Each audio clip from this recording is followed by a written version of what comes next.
De volta ao Jornal da CBN com Gerson Camarote, que nos acompanha no Rio de Janeiro, Evelyn Argenta aqui ao meu lado em São Paulo. E como anunciei agora há pouco, o nosso convidado hoje é o senador eleito pelo estado do Ceará, senador Cid Gomes, do PDT, a quem, desde já, agradecemos pela gentileza de estar conosco aqui no Jornal da CBN. Senador Cid Gomes, bom dia para o senhor. Bom dia, Milton. Bom dia, Evelyn. Bom dia, Gerson. Eu que agradeço aí a oportunidade. Nos bastidores da política, neste momento em que se olha para um novo governo que assume em janeiro e para um novo Congresso Nacional que também assume no ano que vem, dois movimentos. Um de uma articulação de partidos da oposição, entre os quais faz parte o seu partido, o PDT, para um bloco de oposição. Um outro é a própria briga e a discussão que existe em torno da presidência do Senado. E aí eu já lhe pergunto, o senhor é candidato à presidência do Senado? Não, eu acho que a função deve ser ocupada por alguém que já tenha experiência, alguém que já esteja no exercício do mandato. Eu vou começar em 1º de fevereiro e, portanto, tenho muito que aprender. Quem é este alguém, no seu entender, neste momento que estaria à frente deste bloco para comandar o Senado? Milton, eu sinceramente, acho que as coisas no Senado devem obedecer a uma ordem, em que os nomes devem ser a última decisão.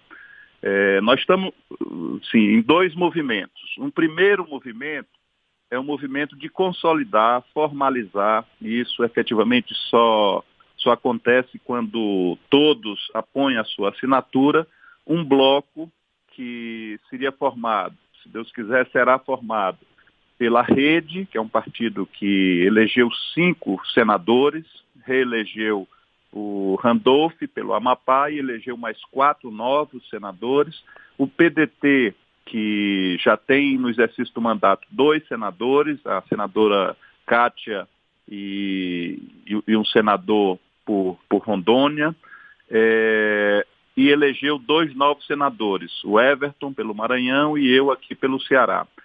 Esse bloco contaria mais com o PSB, que elegeu 2 senadores, o PPS, que também elegeu 2 senadores, o PRP, que elegeu 1 senador, e estamos conversando com o senador, já no exercício do mandato, pelo Distrito Federal, Regufe, que hoje está sem partido. Então, se tudo se confirma, esse bloco contaria com 14 senadores, e seria, portanto, a maior agremiação, entendendo o bloco como um partido político, é assim que entende o regimento do Senado.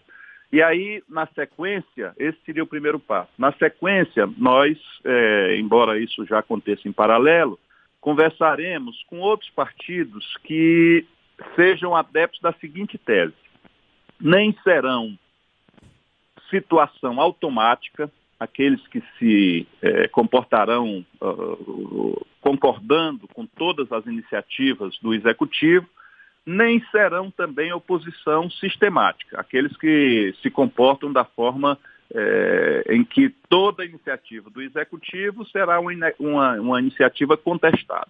Então, os partidos e senadores que tenham esse comportamento serão procurados por nós para que a gente possa fazer um movimento que preserve a independência do Senado, que tenha como principal preocupação o nosso país.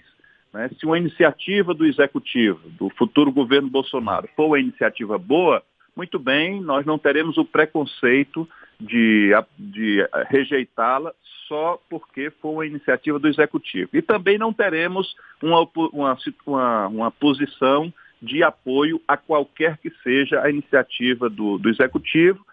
Discordando, nós procuraremos aprimorá-la, nós procuraremos melhorá-la e, dessa forma, repito, dar legitimidade ao papel do Senado, que certamente num governo de imponderabilidade, que é como eu qualifico o futuro governo Bolsonaro, o parlamento e principalmente o Senado terão um papel assim, muito relevante.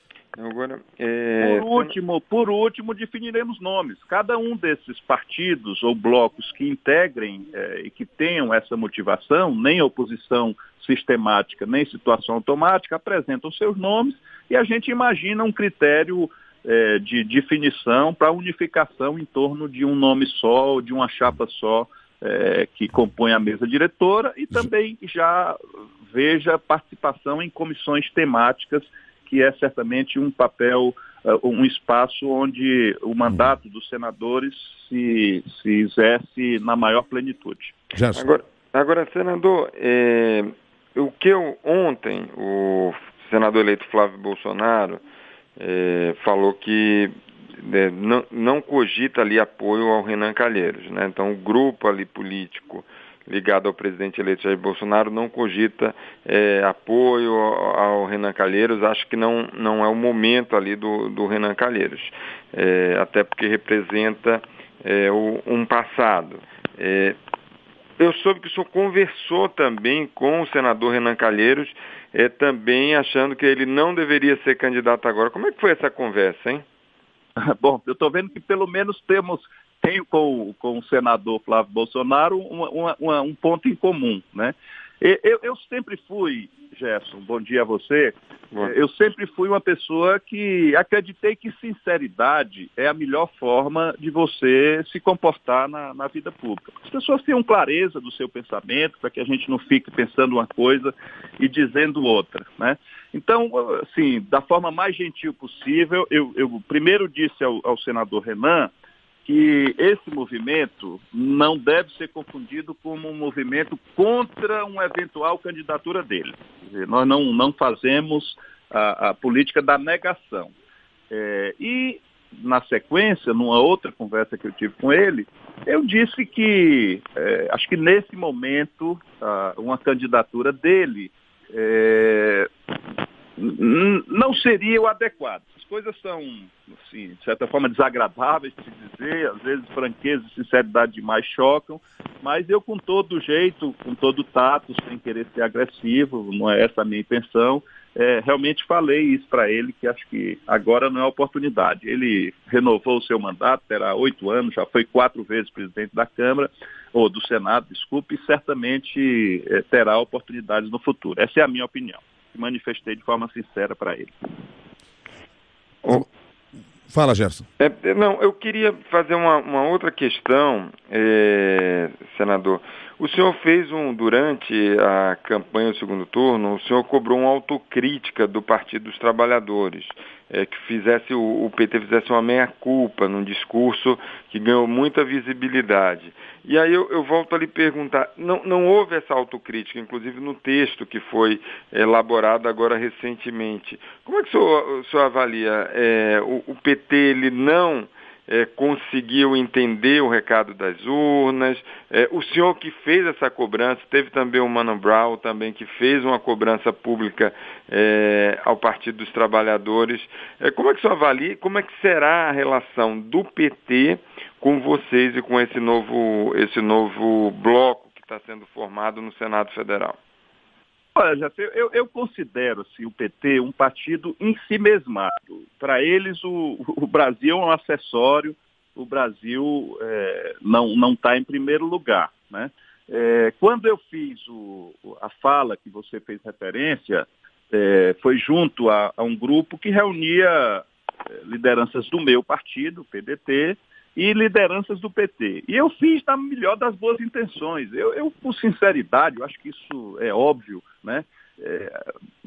Penso que o PT, para tentar conseguir, naquela época, né, uma renovação de confiança do povo brasileiro, o mínimo que ele tinha que fazer era reconhecer os seus erros e se comprometer de que esses erros não seriam mais repetidos. A meu juízo, é a única forma de você recuperar a credibilidade, recuperar a crença das pessoas. Mas, infelizmente, repito, o PT parece que basta por si próprio, né? Eles acho que ficaram satisfeitos com o fato de terem eleito uma bancada na Câmara de 56 deputados federais. Justiça se faça, é a maior bancada, Mas, a meu juízo, para um partido que teve o comando do país durante mais de 12 anos, eu acho que isso é muito pouco, né? E penso que o sentido de todos nós militarmos na política é pensar no país. E o PT, acho que pensa, antes de pensar no Brasil, pensa neles mesmos. E, a meu juízo, estão por esse comportamento, condenados a ser um gueto, aí, pelo menos por um bom período da história futura do país. Evelyn.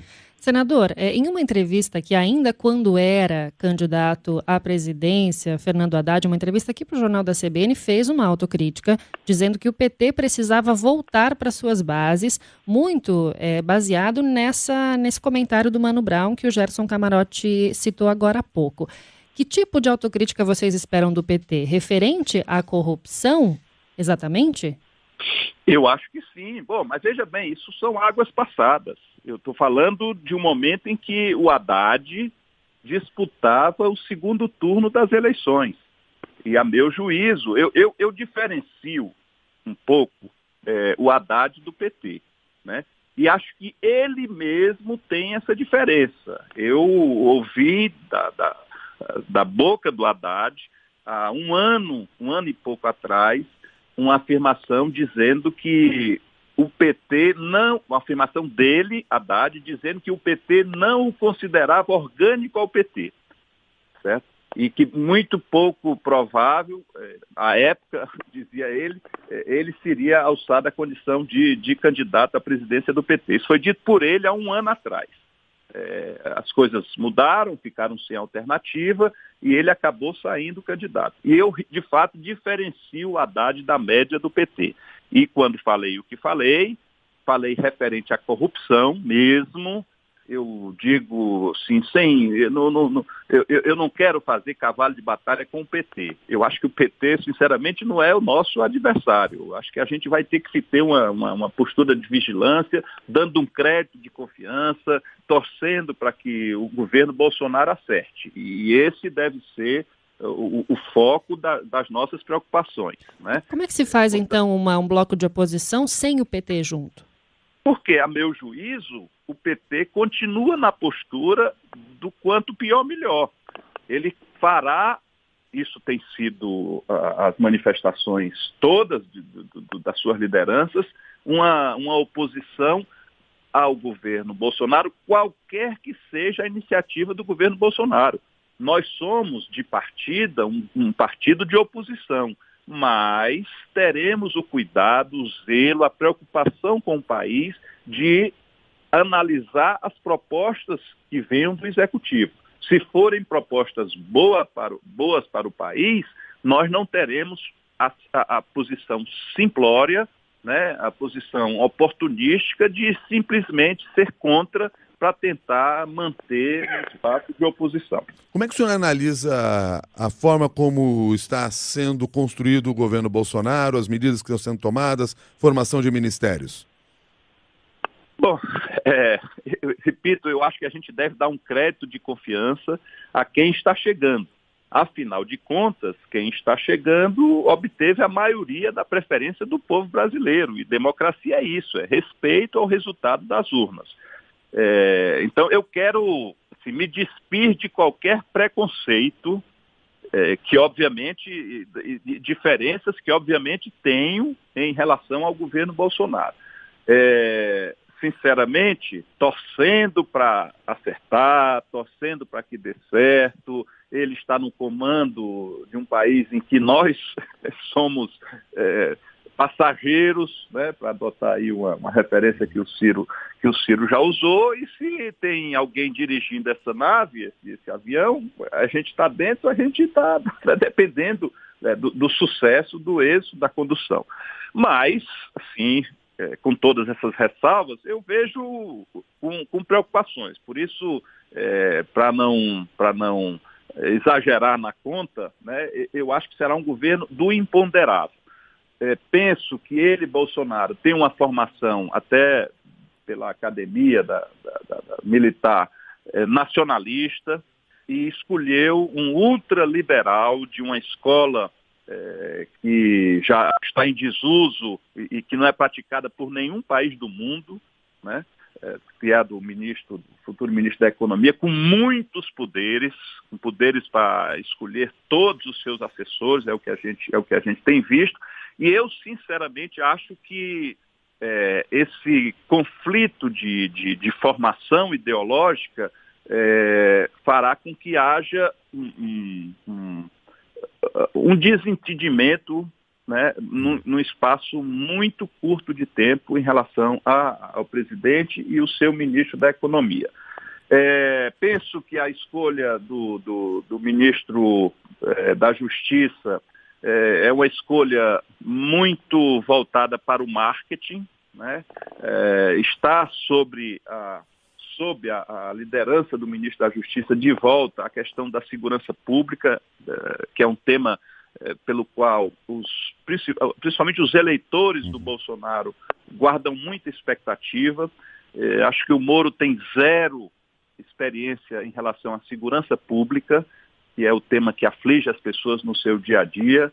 Vi aqui uma notícia que foi publicada até por ser daqui, né, ou ter militado politicamente aqui nas últimas eleições, a escolha do general que foi candidato ao governo para essa área da Secretaria de Segurança Pública. Acho que isso é temerário, você colocar político nessa, embora seja de formação militar, mas uma pessoa que tem clara vocação política, o objetivo de militar na política para a área da segurança pública. Enfim, eu vejo com preocupação, mas, repito, sempre me esforçando para dar um crédito de confiança ao governo que assume 1º de janeiro. Senador Cid Gomes, muito obrigado pela sua gentileza de estar conosco aqui no Jornal da CBN. Espero que tenhamos outras oportunidades para conversar sobre outros temas nacionais. Muito obrigado, um bom dia para o senhor. Obrigado, Milton. Bom dia. Senador eleito pelo Estado do Ceará, Cid Gomes, do PDT, portanto, que está à frente também dessa articulação para a formação de um bloco de oposição no Senado, conversou conosco aqui no Jornal da CBN. Gerson Camarote, obrigado pela parceria hoje.